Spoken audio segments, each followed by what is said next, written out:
Duit untuk mak dan ayah. Pernah tak korang rasa sedih sebab tak dapat bagi duit yang banyak kepada mak dan ayah? Dulu, mak ayah lah yang berkorban, berbanting tulang siang dan malam cari rezeki untuk pastikan kita semua adik-beradik dapat makan, dapat membesar dengan sempurna. Tapi, bila kita dah kerja, kita pula rasa terhad untuk beri pada mereka. Alasannya tak cukup. Hati ini rasa pilu sangat kan? Video ni untuk semua yang rasa hidup dia susah, terapi teringin sangat nak bantu mak dan ayah di kampung. Komen saya nak bantu mak dan ayah. Mohon like, komen dan share dan sebarkan kepada seramai mungkin untuk sama-sama kita dapat manfaat. Jangan risau, Faizal faham perasaan tu. Faizal pun rasa teringin sangat nak bagi pada mak dan ayah duit banyak bulan-bulan. Tapi satu je Faizal nak pesan. Setiap niat kita adalah satu doa yang Allah sentiasa dengar dan insya-Allah Allah akan makbulkan jika kita tak putus-putus berdoa dan berusaha.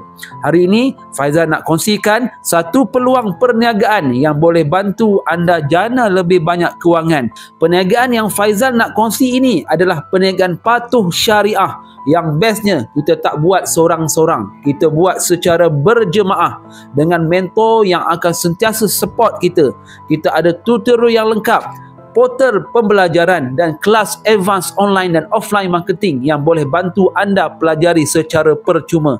Kalau anda pun rasa nak sangat bahagiakan mak dan ayah, jangan tunggu lagi. Klik link di bio saya, isi borang dan sertai keluarga besar kita. Mari ubah hidup dan bahagiakan mak ayah bersama. Ingat, percaya dulu sebelum berjaya. Assalamualaikum.